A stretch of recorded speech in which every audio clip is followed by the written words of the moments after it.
Good evening, everybody. Good afternoon, good morning, wherever you're listening to across the great ocean, across the Arctic Circle, or wherever you're from.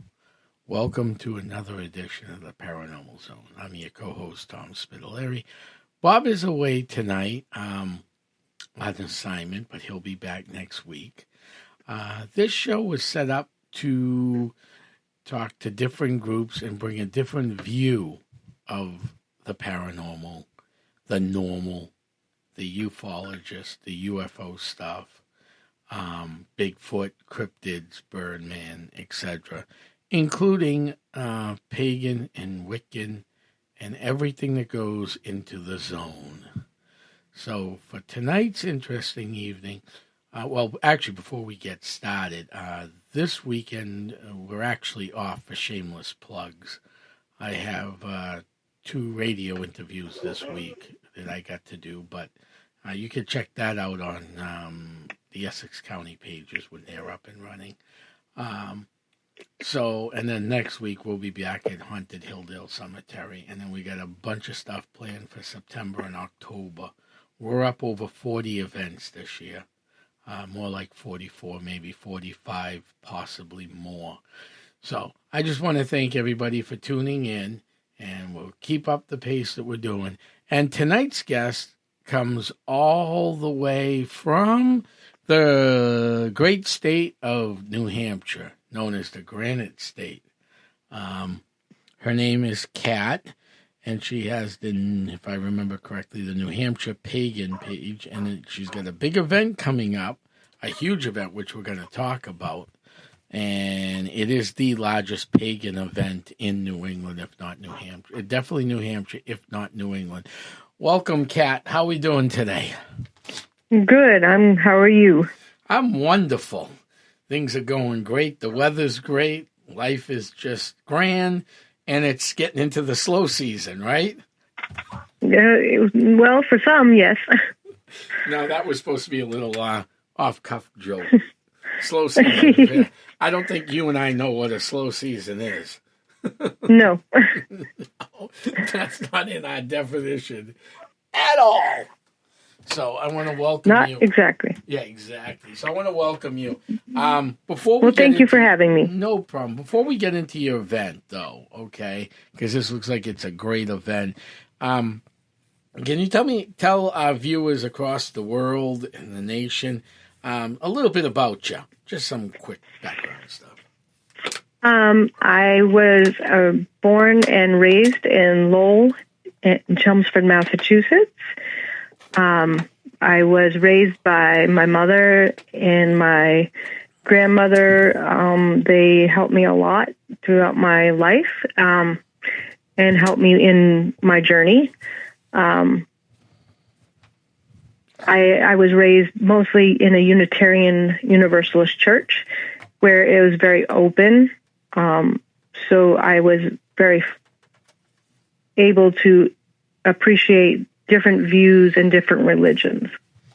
Oh, that's interesting. That's always good to be open-minded to different views. And actually, you grew up right up the river from us, actually. We're in haunted Lawrence, Massachusetts. Lowell isn't that far. No, it isn't.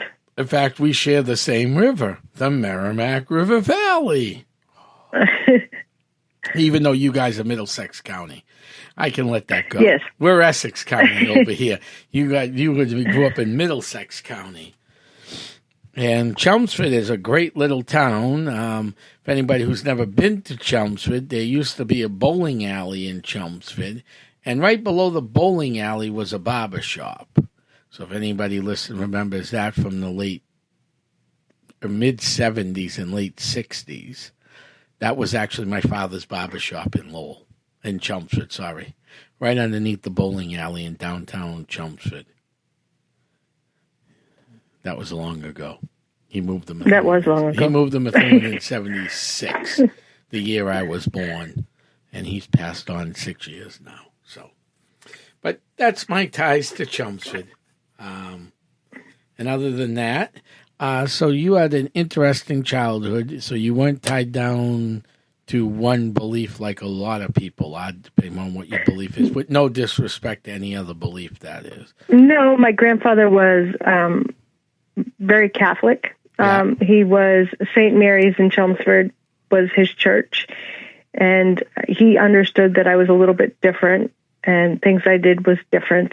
I was, as he called me, his little barefoot hippie, because I was the hippie child. I was always barefoot, always climbing trees. I was a tomboy, and I was always playing in the woods, coming out and being dirty. I wasn't a normal child. I liked to be out in nature and discovering things and picking flowers, and the moon fascinated me. Astrology fascinated me.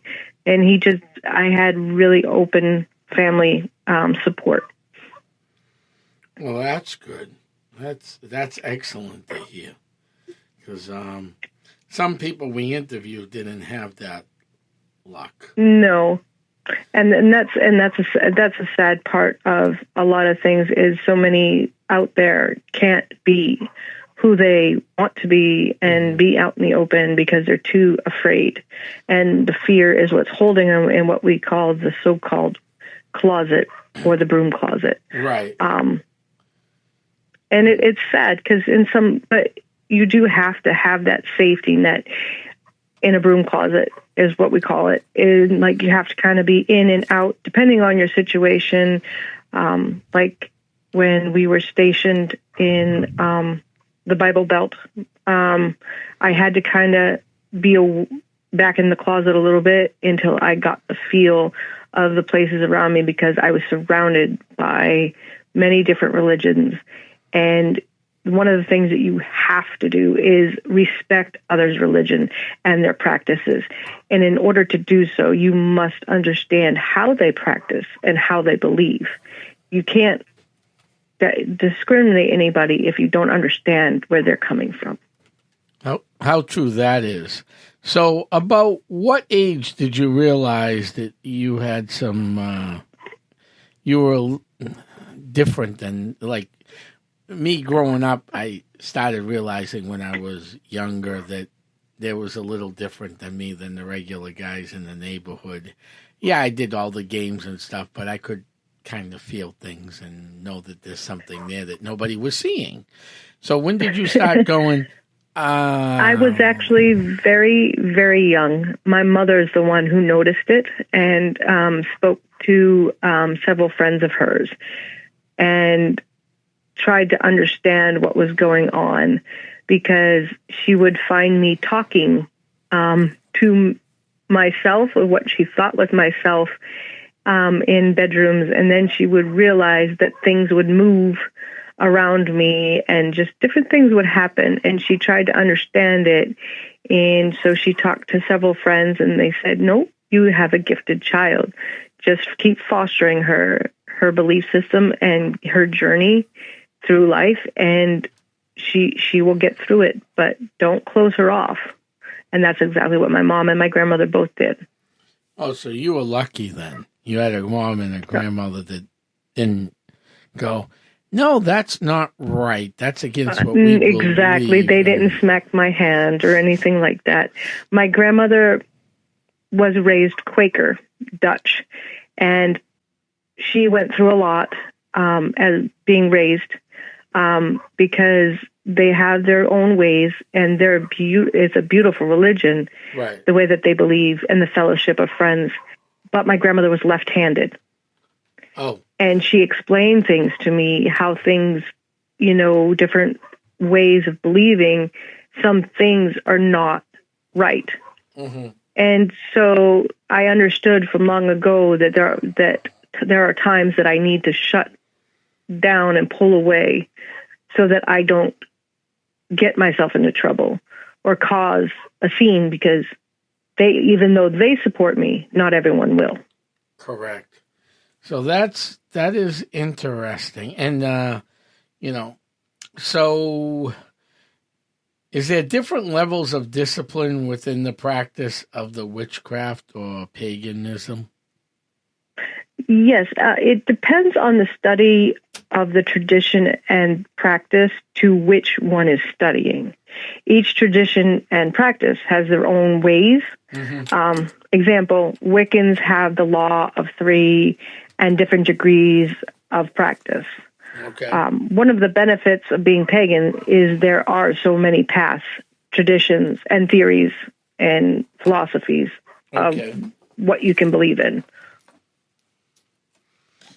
All right. So that's now, if you don't mind answering, you don't have to answer any question. This is your show, not my show. What is yours? What are some of the beliefs that you, if you want to talk about some of your beliefs that you follow? I'm very eclectic.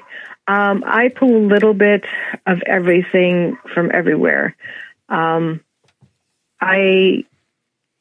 feel connected to certain things.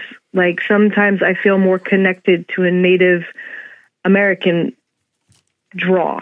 Sometimes I pull in from a more garden type or hedgecraft.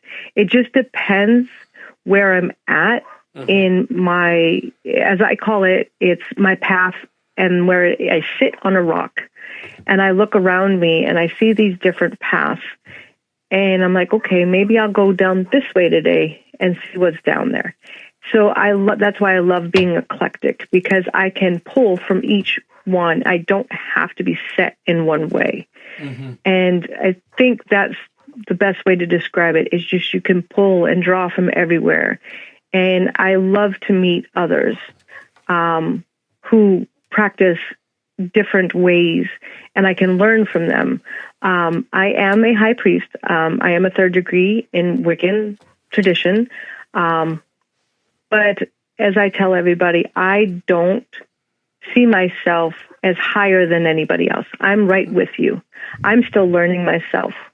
Although I could teach you things, you could teach me things. And I like that about paganism, is everybody brings something to the table. And with each person that you meet, you're going to find something different. That's why I love being an eclectic pagan. So, can you, I know you just said something real interesting, and it's actually something I do believe myself. I don't believe anybody's higher than anybody else. But on top of that, you made that, so what does what'd you say, your third degree? Yes. So explain to our listeners what that, if they're not sure what that means. Okay. If you don't mind. A Wiccan studies for a year and a day. And when we were stationed in Las Vegas, I went to classes.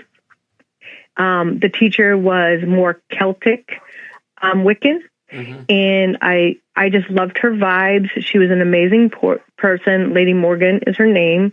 I'm not sure she's with us anymore. But I took classes there, and I learned from her and our class. We each had our own little gifts.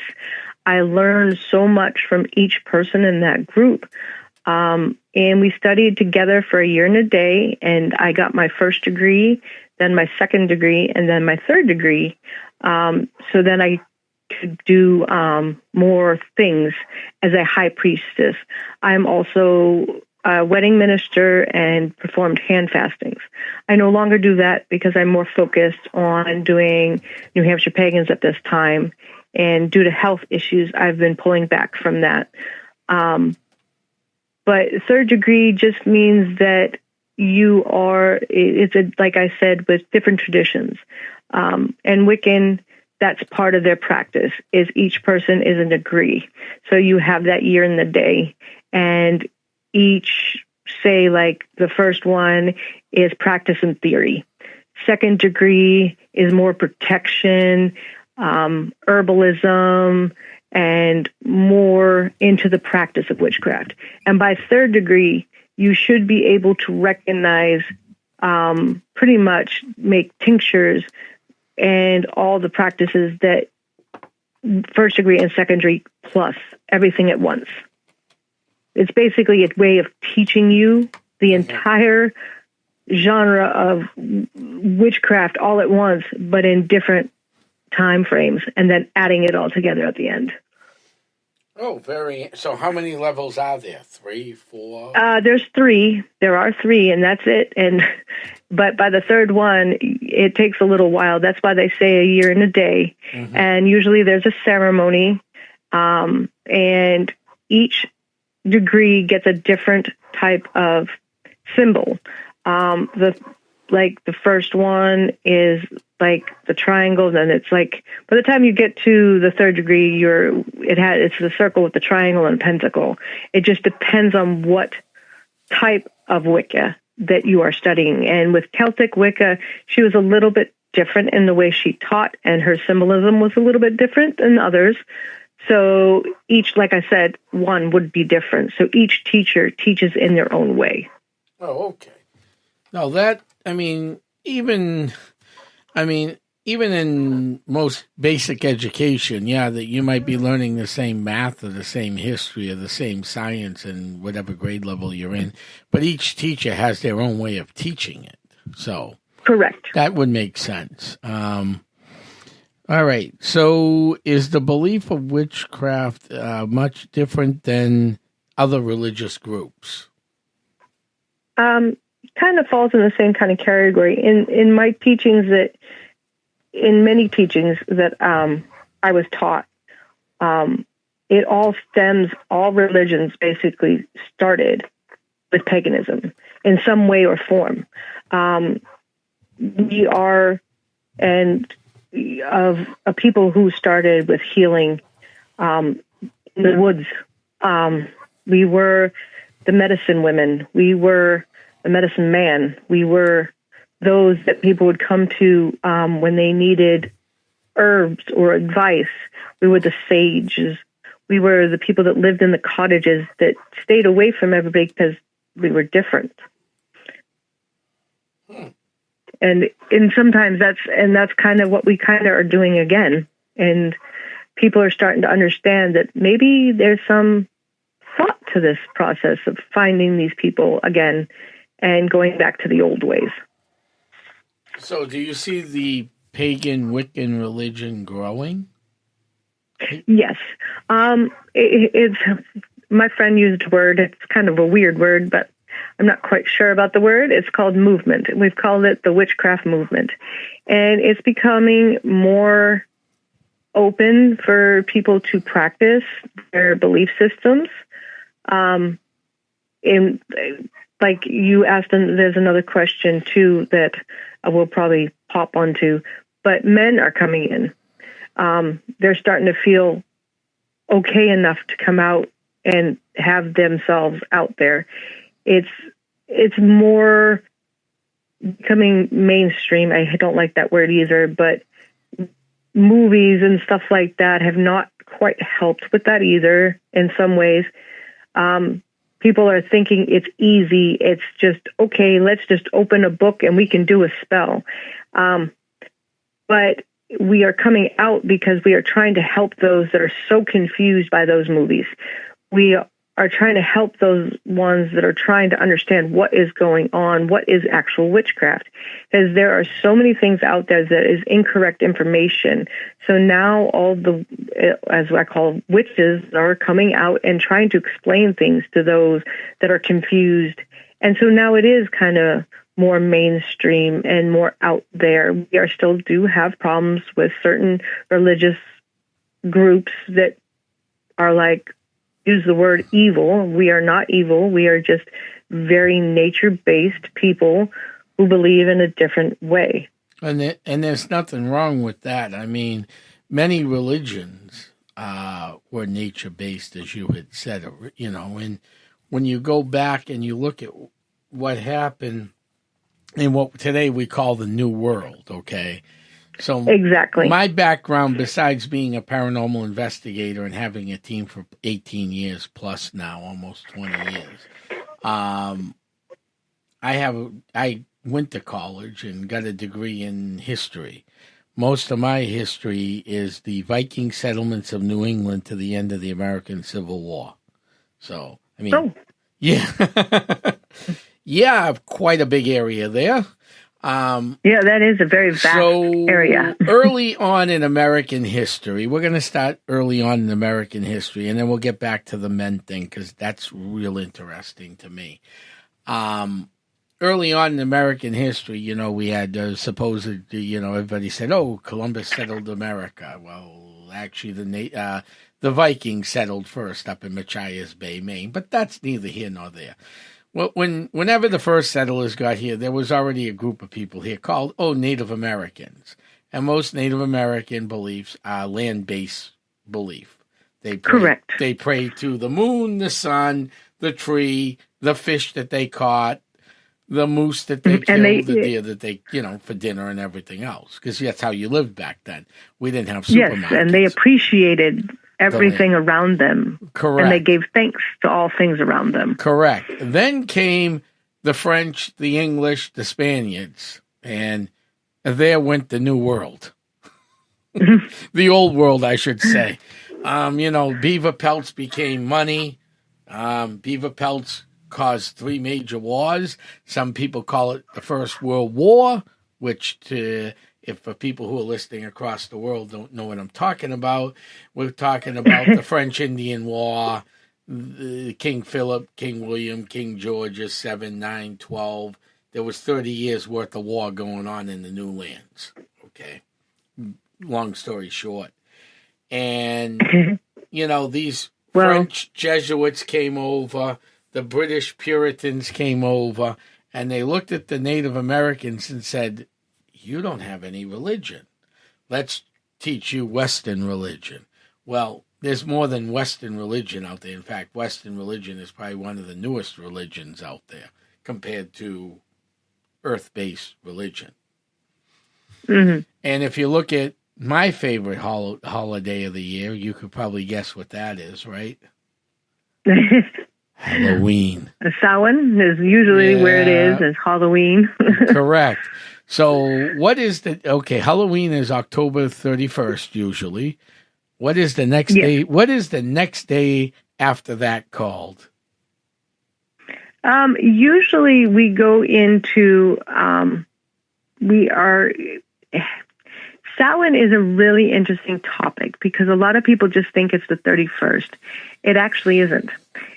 It's a week. It depends on the way that everything falls, and it starts earlier than the 31st, and we just continue. And then, if you believe in Dios de Muerte, that becomes in there. The Day of the Dead comes in. You have a lot of moving pieces right near Samhain. Many different religions believe in different things that happen during that time frame. The veils open. People don't realize the veil is always open. It's just certain times that it's open a little more. Samhain is my favorite. October is my favorite time of year anyways, because I feel closer. A lot of people that I know and witches that I know are more open and more comfortable in October, and they feel more connected to the earth in October. Well, also, too, what I was getting to is, what is it? November 1st is, what is I just drew a blank. November 1st is usually All Saints Day, is it? Yes, All Saints Day, Dios de Muerte, right, comes in. Then you have the carnivals and celebrations in Mexico. Oh yeah.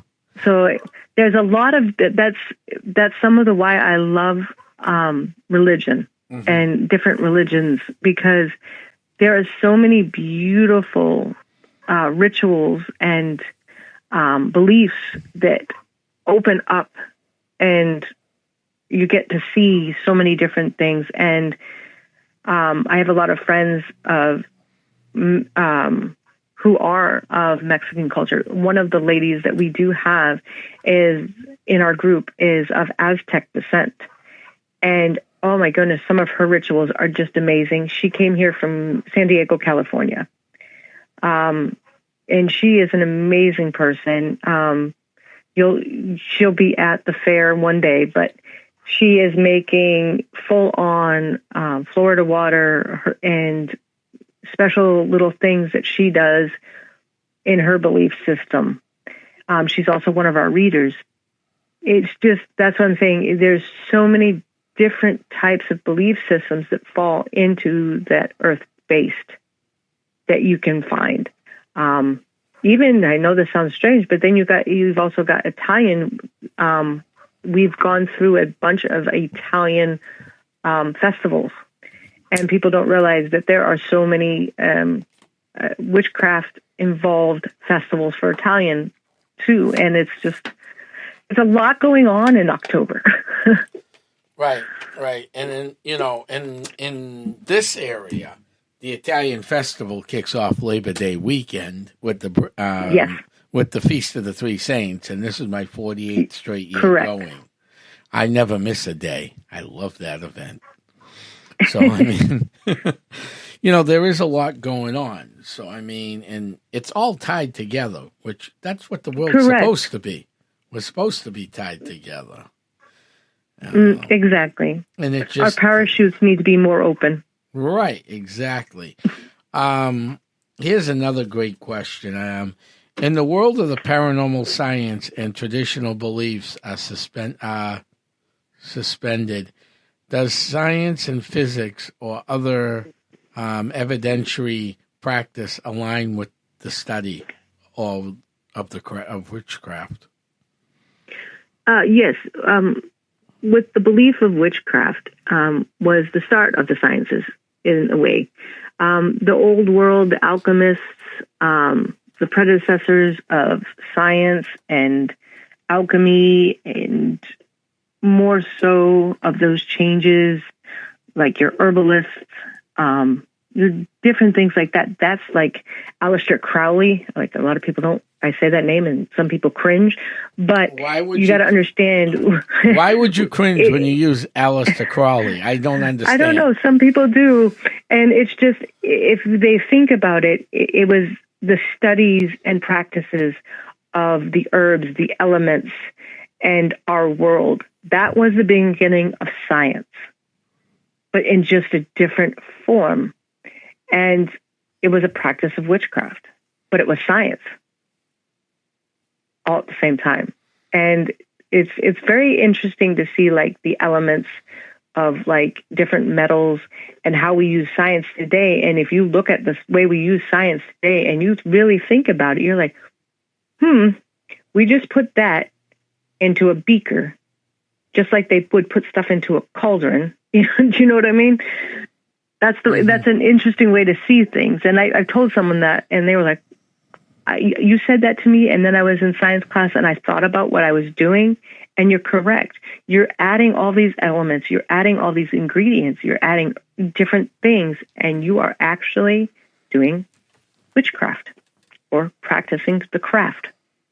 So that's an interesting way of looking at it, I will say. I mean, yes, I have a very interesting view of things. There is nothing wrong with that at all, actually. Why do you think it took so long for the gift of witchcraft to be accepted by general audiences? Well, witchcraft is taboo in so many places in the United States and abroad. And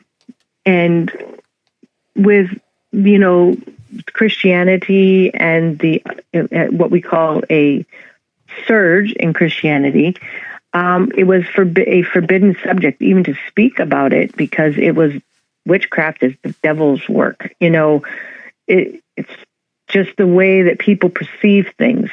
People can't wrap their head around something that they don't understand, and they don't ask questions because they were taught not to ask questions and just to follow.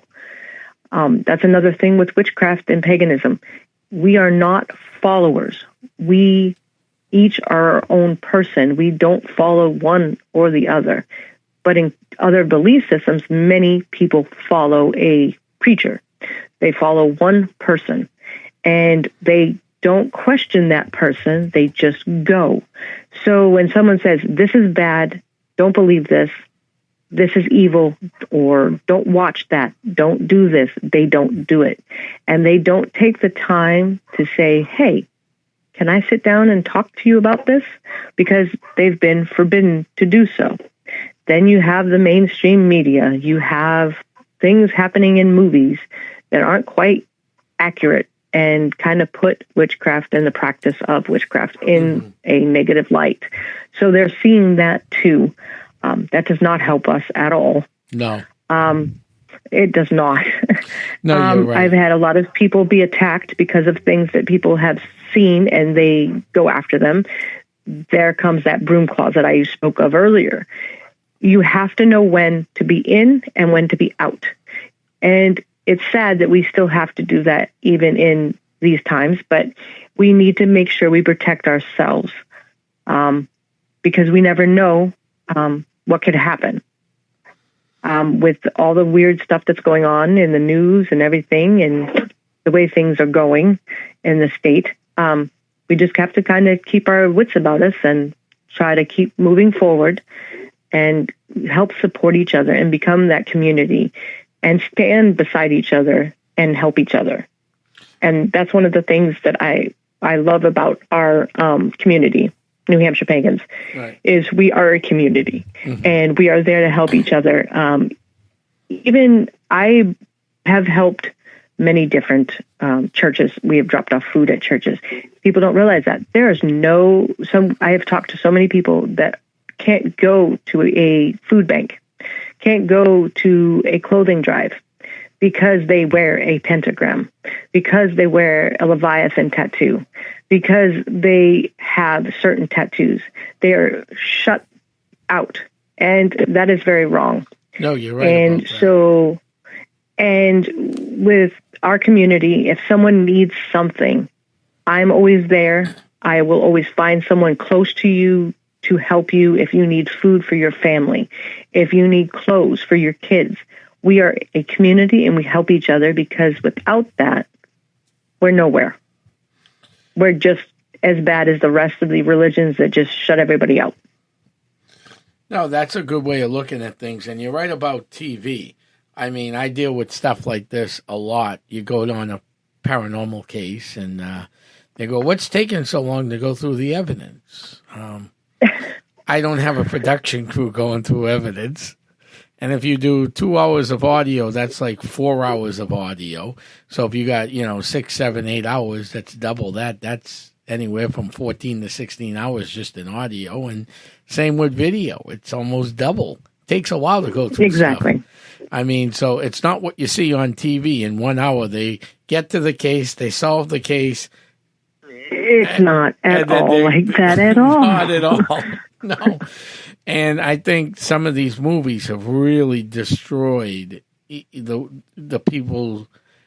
They take these movies and go, oh, wow, that's what Wiccans do? No, that's not what they do. Maybe exactly. Take a good book and read about it.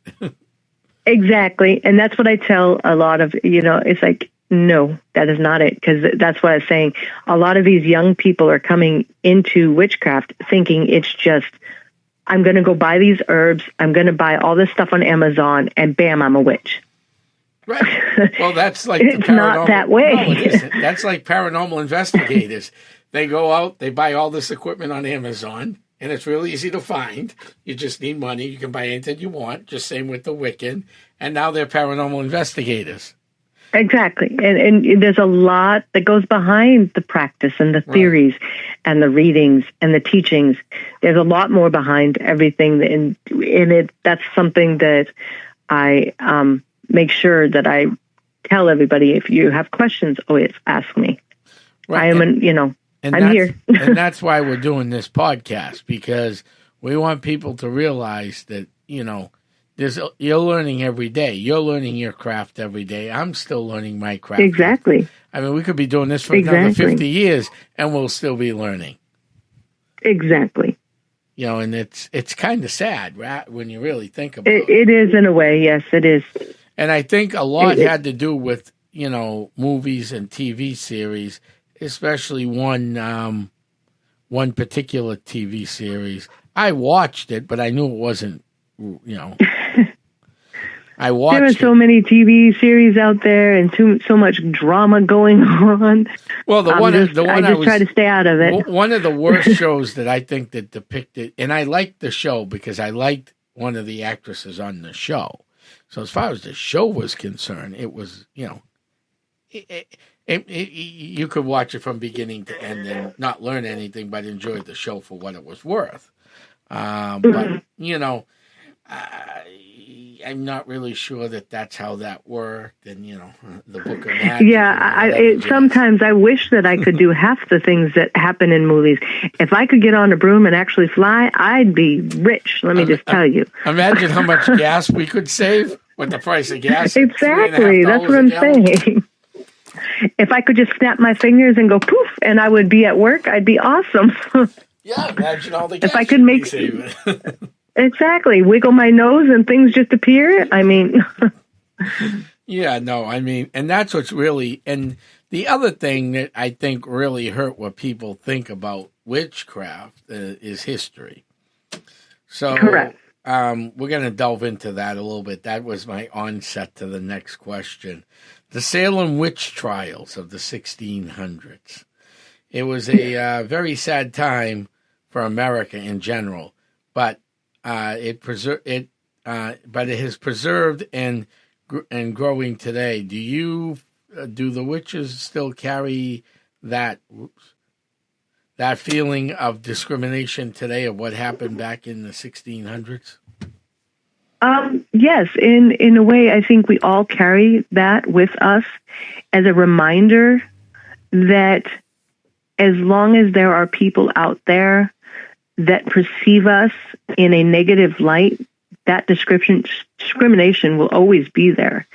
Sometimes I wonder if we have made it past things like that, because there are certain countries that still will burn a witch. There are places that will still hang a witch. It is always going to be out there. It's sad. It goes back to that fact that people just don't understand something. They won't ask about it. They just will do whatever is told to them to do. And from a young age, they were told that it's evil to practice this. It's evil to go to an herbalist. It's, and we're always going to have that discrimination. We're always going to hold that.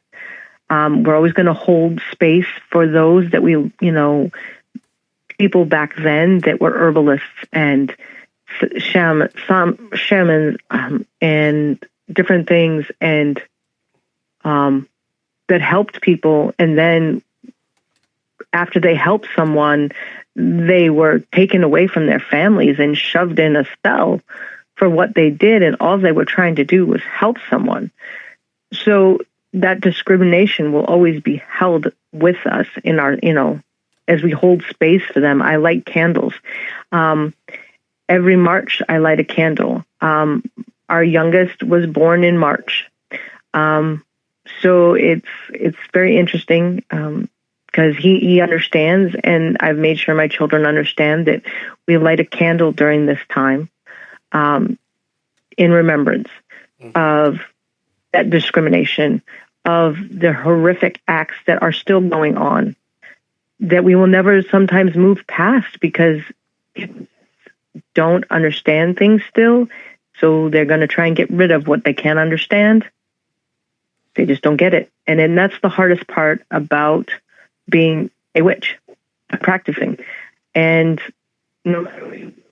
people are going to look at you funny. Right. Especially if you cross the country, you still have those eyes that are like, how dare you step into this town, type thing. Oh, yeah. And you can find that in any small town in America, and it doesn't matter the north, exactly. south, east, or west, or middle America for that matter. You will exactly. find that. And the sad part about the witch hysteria, we can call it a hysteria because it really was. I mean, it was people. When you look at things, years ago, a good friend of mine who's now deceased, he was an older friend of mine, said, no matter what you do in life, Tom, you got to watch out whether you make money at it, whether you believe in it, or whether you just do it for fun. There's always going to be professional jealousy. Correct. most of the convicted, and I put convicted in quotes, were landowners. And whoops, women weren't supposed to own land back then. Exactly. That's another thing. I mean, God forbid a female owned a piece of land. I mean, so that's one thing. And these women, too, also were the midwives. Right. And they were blamed for if a child was born still. They were blamed. If the wife passed during birth, they were blamed. And it was blamed on witchcraft. Everything was blamed on something that someone didn't understand, so they said witchcraft. They didn't understand why that the crops died. It was witchcraft. Everything was blamed on witchcraft. Right. Not that we had a dry summer that could have killed the crops. We all know from history, and I know you know this, and people across the world probably know this. If they don't, they're getting a good education today. More women died at childbirth or cooking than anything else in the 1600s. Correct. You drive through New England today and you look at headstones and you go, wow, this guy's married 5 times. You look when the wife died and you look when the first kid was born. Oops. Also, they also had many children so that they could keep the farms going. Correct. And they preferred male, so they would try and produce as many males as they could.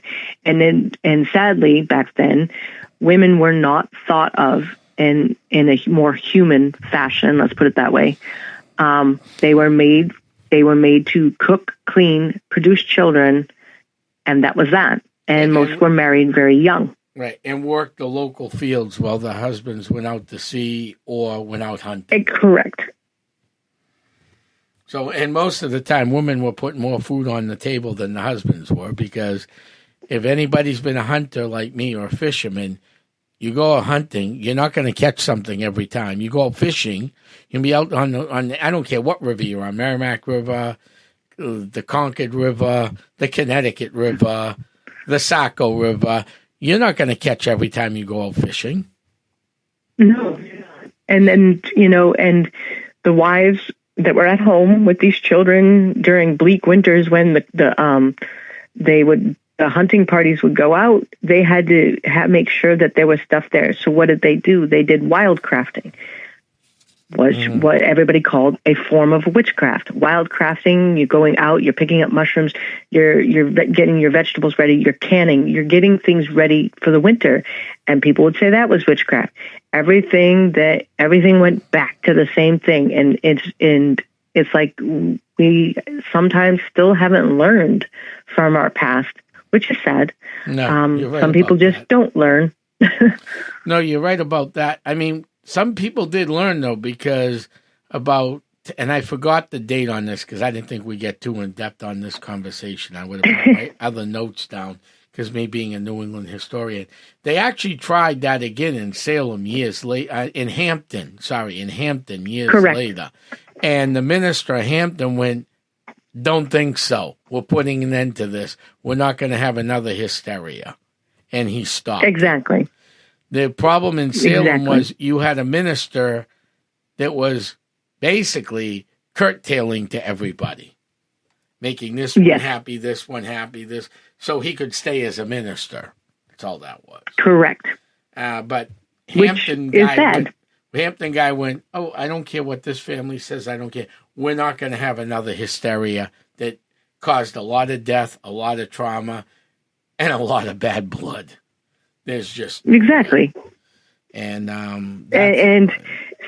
sadly, I greatly believe that the land holds every tragedy. The land holds that energy, and without healing, the land and fixing those around the situations around them, that land is going to keep soaking up all that negativity. And that's why I chose New Hampshire. I mean, our farm is haunted, and I'm okay with that. The spirits know that I'm here. I know they're there. We coincide. Everybody knows that I live in, they ask, I say where I live, and they're like, "Oh, the haunted house on the hill." Right. I mean, you have to live with what is there. Right. Nothing is what it seems. Let's put it that way. No, you're right about that. You are correct about that, and people just got to look into that. So we kind of touched on this earlier. Today, men are turning to the practice of witchcraft. What do you contribute this demographic change to? It's starting to become more open, and they're realizing that it's okay. I mean, that sounds weird, but men have always been kind of, I want to do this myself, more solitary. They're realizing there are communities out there that, like the Astreyu, we have Astreyu group with us. We have different Celtic and Nordic Pathians and things that are popping up, and they're realizing that we can all gather together, and it's more ideas flow, more community based. They're, instead of being so quiet, they're coming out. And I think it's because they're realizing that maybe being with another group isn't so bad. Mm-hmm. Just because we're guys doesn't mean that we can't be with the women. And I think that's part of it, is they're like, okay, they support us, we'll support them. Right. And that makes sense. And it's becoming more of a support, let's support each other. It comes back to that thing, that word of community and camaraderie. And we have to work all together to make things better for the whole. Mm-hmm. And, and like a lot of us, there are druids. There are so many different types of practices and sects of paganism that now that we are intertwining all that, and at our fair you'll see the same thing. We have so many different guys now that are coming out and visiting and checking things out and actually vending and doing things that we hadn't seen before, because they were like, I don't know about this. This is kind of scary. But then, the women are like, come on, join us. We got this. Mm-hmm. Just come with us. We're not that bad, and they're learning from us and we're learning from them. And it's back and forth. And we're all realizing that we all have the same goal. Right. We just need to all come together. Well, that makes sense. And before we get into your huge event, and I'm excited about that. I just wish I could have gone, but maybe I can send somebody from representing just to get up there. Where do you see the practice of witchcraft going in the foreseeable future? Well, it can only go up from here. Well, that's good. We just keep on hoping that the more and more that we get things going, fairs, festivals, different events, classes, education, authors getting out there and, talking about things. You have people in Salem, then you have the Temple of Witchcraft, and now you have the New Hampshire Pagans that have kind of taken over the Lakes region a little bit. We have the Concord Spirituality Group. So there are many people that are trying to get the word to others that we're here for you. Come join us and see what it's about. You don't have to stay, but come check it out. Right. Just see if it's something for you, because there are so many out there that really are confused, and we need to be able to be out there for them. And in the coming future, I think we're going, as my friend calls it, the word I don't like, but it's a movement.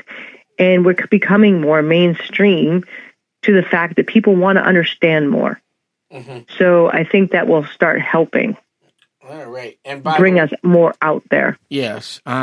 We're not going to rush the show, so don't worry about it. If you're looking at home, folks, we go over an hour if we have to. It's an hour-long show, but I don't hold the key to that because I want to make sure our listeners across the world, the universe, get this information. So I don't rush, just so you know. So you have a huge event coming up, don't you? It's the largest pagan festival, in the world? In the universe? In the Lakes region. Oh, in the Lakes region of New Hampshire. I'm sorry. I thought it was the world. It's okay. It could be the world eventually.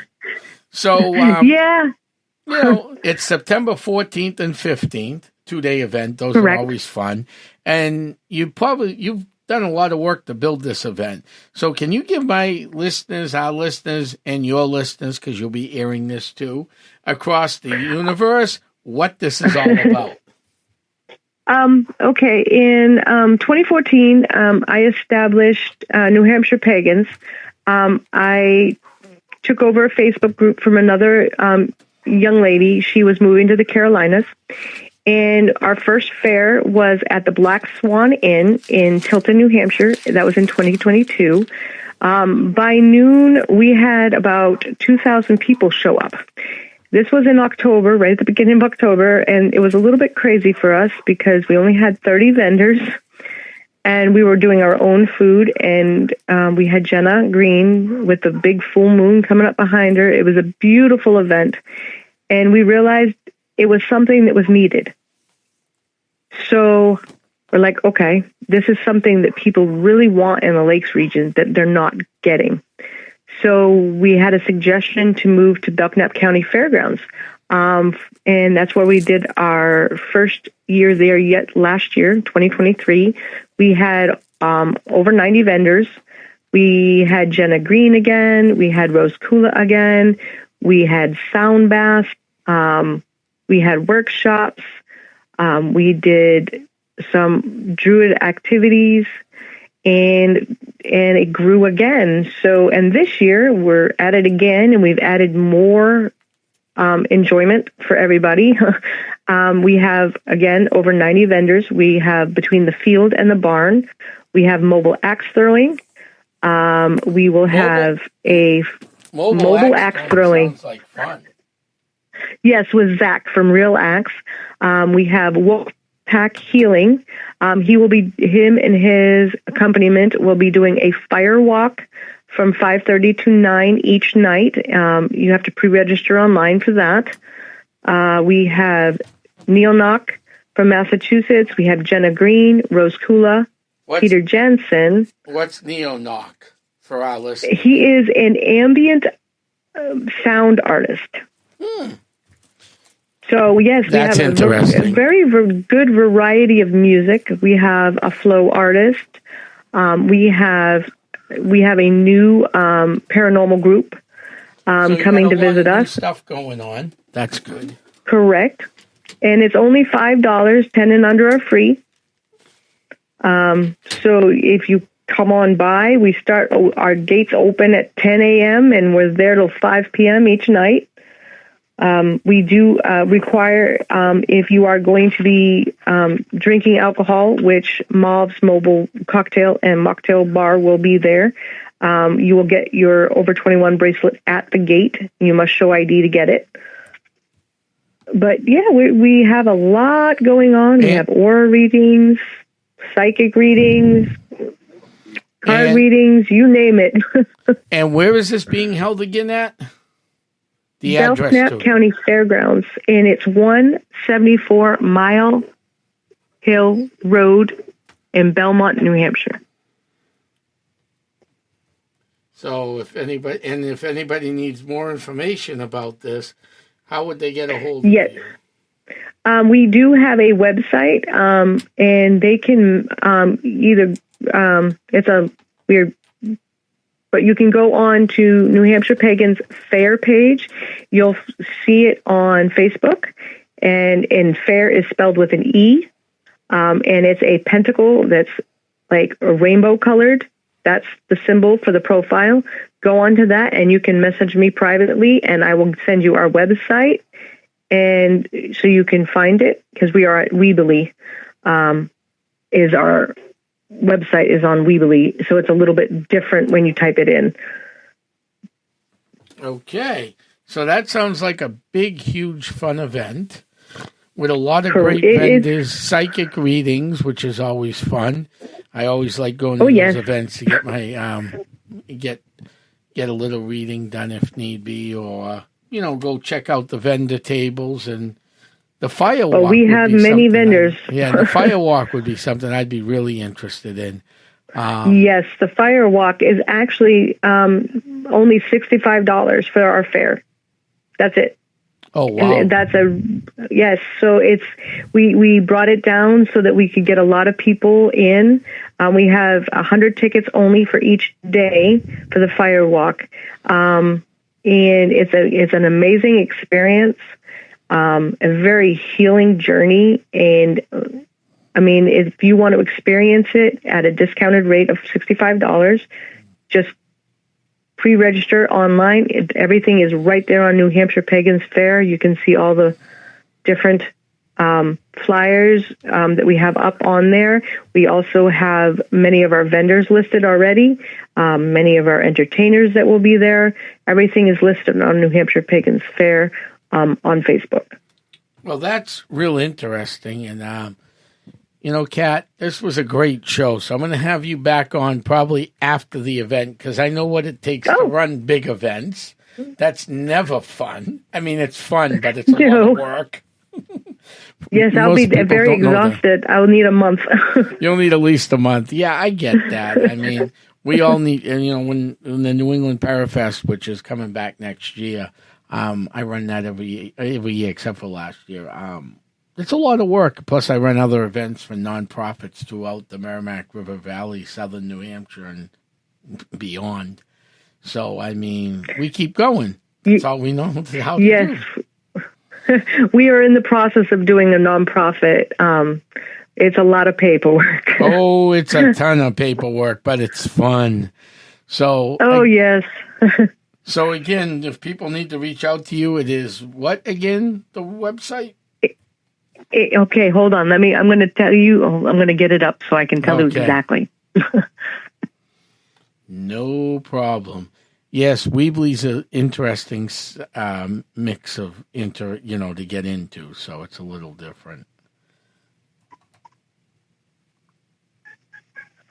Okay, it is.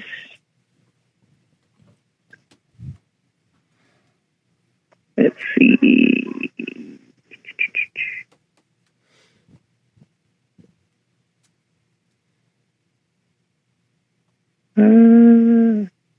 Okay, it won't pop up for me. Well, I tried. All right. So if people want to email you, though, for information, it is what? It's NewHampshirePagans@gmail.com. All right. We'll make sure that gets out there. I want to thank you, Kat, for coming on tonight. It was a great show. Great guest. Well, thank you for having me. No problem. We look forward to having you guys back in the future. Yes, definitely. So we'll have you back on. So I want to thank all our listeners who are listening across the world tonight, across the great ocean, across the big lake, whatever you want to call it. I want to thank everybody. And next week we'll be back on the air with another great show, The Paranormal Zone. Don't forget to check this out on our old and original, and not that old. This is our 22nd, 23rd show.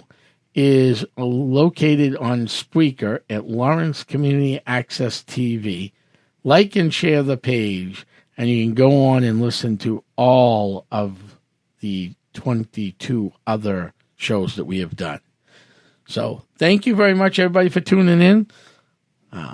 We'll see you soon in the paranormal.